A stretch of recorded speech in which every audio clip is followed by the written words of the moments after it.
Hello everyone, नमस्कार। हमारे YouTube channel में आपका हार्दिक स्वागत है। दोस्तों, भाद्रपद माह में आने वाली परिवर्तनी एकादशी को बहुत ही खास माना जाता है, क्योंकि इस दौरान गणेश उत्सव का भी योग बना हुआ है।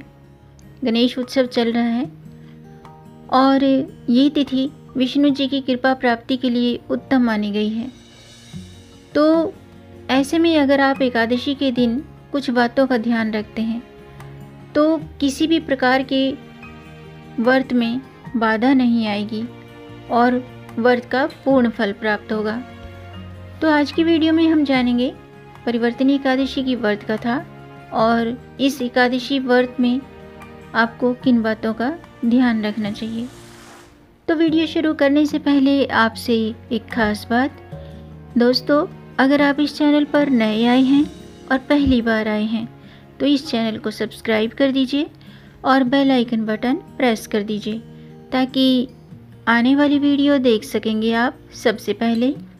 और जिन्होंने मेरा चैनल सब्सक्राइब कर दिया है, यानी कि अपना प्यार इस चैनल को दिया है, उनका दिल से आभार, बहुत बहुत धन्यवाद। दोस्तों, इसी तरह मेरे चैनल के साथ जुड़े रहिएगा और अपना प्यार हमें देते रहिएगा। वीडियो को अंत तक ज़रूर देखिएगा ताकि कोई भी जानकारी छूट न जाए, क्योंकि दोस्तों आधी अधूरी जानकारी से पूरा लाभ नहीं मिलता है, इसलिए हमारे साथ अंत तक बने रहिएगा। तो आइए शुरू करते हैं। दोस्तों, प्रत्येक एकादशी का हिंदू धर्म में बहुत ही खास महत्व है। साल में कुल 24 एकादशी होती हैं और भाद्रपद माह के शुक्ल पक्ष की एकादशी तिथि को परिवर्तनी एकादशी के नाम से जाना जाता है। इस दिन भगवान विष्णु के वामन अवतार और भगवान गणेश जी की पूजा का विधान है। इस व्रत के प्रभाव से सभी पापों का अंत हो जाता है। इस साल ये व्रत 14 सितंबर को किया जाएगा। परिवर्तनी एकादशी का व्रत करने से सभी पापों से मुक्ति मिलने के साथ साथ मोक्ष की भी प्राप्ति होती है। और ये एकादशी इसलिए भी खास मानी जाती है क्योंकि इस तिथि पर भगवान विष्णु पाताल लोक में चतुर्मास की योग निद्रा के दौरान करवट बदलते हैं। परिवर्तनी एकादशी 13 सितंबर को रात्रि के 10:31 पर शुरू हो चुकी है और 14 सितंबर को रात्रि के 8:42 पर समाप्त होगी। तो उदय तिथि के आधार पर परिवर्तनी एकादशी का व्रत 14 सितंबर को किया जाएगा। इस दिन रवि योग सुबह 6:10 से रात्रि के 8:31 तक रहेगा। इसके बाद सर्वार्थ सिद्धि योग शुरू हो जाएगा। साथ ही इस दिन उत्तराषाढ़ नक्षत्र और शोभन योग का निर्माण हो रहा है, जो कि बहुत ही शुभ माना जाता है।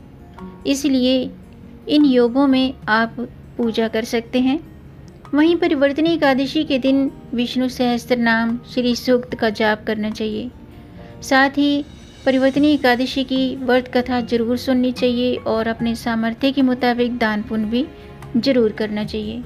अब मैं परिवर्तनी एकादशी की व्रत कथा शुरू करती हूँ, आप भी ध्यान से सुनिएगा। युधिष्ठिर कहने लगे कि हे प्रभु, भाद्रपद शुक्ल पक्ष की एकादशी का क्या नाम है, इसकी विधि क्या है, इसकी महिमा कृपा करके हमें बताइए। तब भगवान श्री कृष्ण ने कहा कि सभी पापों का नाश करने वाली उत्तम वामन एकादशी की महिमा मैं तुमसे कहता हूँ, तुम इसे ध्यान पूर्वक सुनो। ये पद्मा परिवर्तनी एकादशी जयंती एकादशी भी कहलाती है और इसका यज्ञ करने से वाजपेयी यज्ञ का फल मिलता है और पापियों के नाश करने के लिए इससे बढ़कर कोई उपाय हो ही नहीं सकता। जो मनुष्य इस एकादशी के दिन मेरे वामन रूप की पूजा करता है तो उसे तीनों लोग पूज्य होते हैं और मोक्ष की इच्छा करने वालों को इस व्रत से मोक्ष की प्राप्ति होती है। जो कमल नयन भगवान का कमल से पूजन करते हैं वे अवश्य भगवान के समीप जाते हैं। जिसने भी भाद्रपद शुक्ल पक्ष की एकादशी का व्रत किया है, पूजन किया है, उसने ब्रह्मा विष्णु सहित तीनों लोगों का पूजन किया है।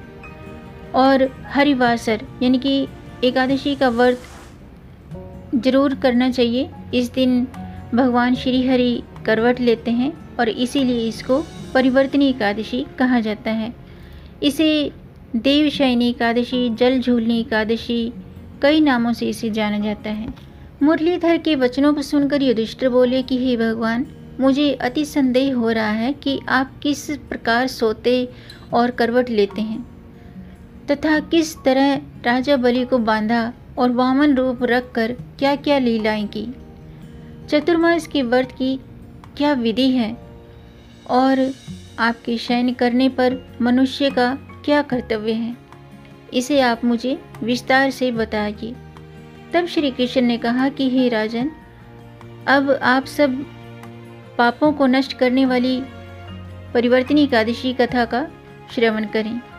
त्रेता युग में बलि नामक एक दैत्य था।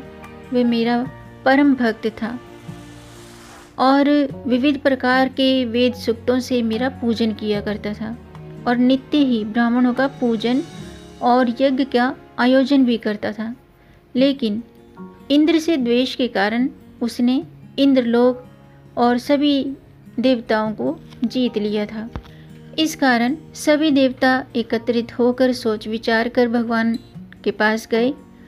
बृहस्पति सहित इंद्रादिक देवता प्रभु के निकट जाकर और नतमस्तक होकर वेद मंत्रों द्वारा भगवान का पूजन करने लगे, स्तुति करने लगे। अतः मैंने वामन रूप धारण करके 5वां अवतार लिया और फिर अत्यंत तेजस्वी रूप से राजा बलि को जीत लिया। इतनी वार्ता सुनकर राजा युधिष्ठिर बोले कि हे जनार्दन, आपने वामन रूप धारण करके उस महाबली दैत्य को किस प्रकार जीता। तब भगवान कृष्ण कहने लगे कि मैंने बलि से 3 पग भूमि की याचना करते हुए कहा कि मुझको 3 लोक के समान हैं, ये मुझको 3 लोक के समान हैं और हे राजन, ये तुमको अवश्य ही देनी होगी। राजा बलि ने इसे तुच्छ याचना समझकर 3 पग भूमि का संकल्प मुझको दे दिया और मैंने अपने त्रिविक्रम रूप को बढ़ाकर यहाँ तक कि भूलोक में पद और भूलोक में जंगा, स्वर्गलोक में कमर, महलोक में पेट, जनलोक में हृदय, यमलोक में कंठ की स्थापना करके सत्यलोक में मुख और उसके ऊपर मस्तक स्थापित किया। सूर्य, चंद्रमा आदि सब ग्रह गण, योग, नक्षत्र, इंद्रादिक देवता और शेष सब नाग गणों में सभी ने विविध प्रकार से वेद सूक्तों से प्रार्थना की। तब मैंने राजा बलि का हाथ पकड़कर कहा कि हे राजन, एक पद से पृथ्वी, दूसरे से स्वर्गलोक पूर्ण हो गए हैं, अब तीसरा पग कहाँ रखूं? तब बलि ने अपना सिर झुका लिया और मैंने अपना पैर उसके मस्तक पर रख दिया, जिससे मेरा वह भक्त पाताल को चला गया। फिर उसकी विनती और नम्रता को देखकर मैंने कहा कि हे बलि, मैं सदैव तुम्हारे निकट ही रहूंगा। विरोचन पुत्र बलि से कहने लगे, विरोचन पुत्र बलि के कहने पर भाद्रपद शुक्ल पक्ष की एकादशी के दिन बलि के आश्रम पर मेरी प्रतिमा स्थापित हुई और इसी प्रकार दूसरी क्षीरसागर में शेषनाग के पृष्ठ पर प्रतिमा स्थापित हुई। तो हे राजन, इस एकादशी को भगवान शयन करते हुए करवट लेते हैं, इसलिए तीनों लोकों के स्वामी भगवान विष्णु का उस दिन पूजन जरूर करना चाहिए।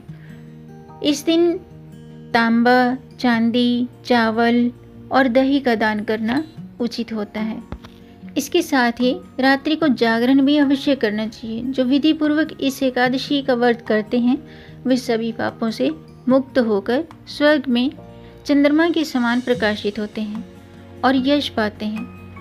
जो साधक इस कथा को पढ़ते हैं या सुनते हैं उनको 1000 अश्वमेघ यज्ञ का फल प्राप्त होता है और श्री हरि की कृपा सदैव के लिए प्राप्त होती है। ये थी परिवर्तनी एकादशी की व्रत कथा। आइए हम जानते हैं कि परिवर्तनी एकादशी का व्रत रखते समय आपको किन बातों का ध्यान रखना चाहिए ताकि किसी भी तरह की गलती से व्रत खंडित ना हो। नंबर 1, भोग लगाते समय रखें इन बातों का ध्यान।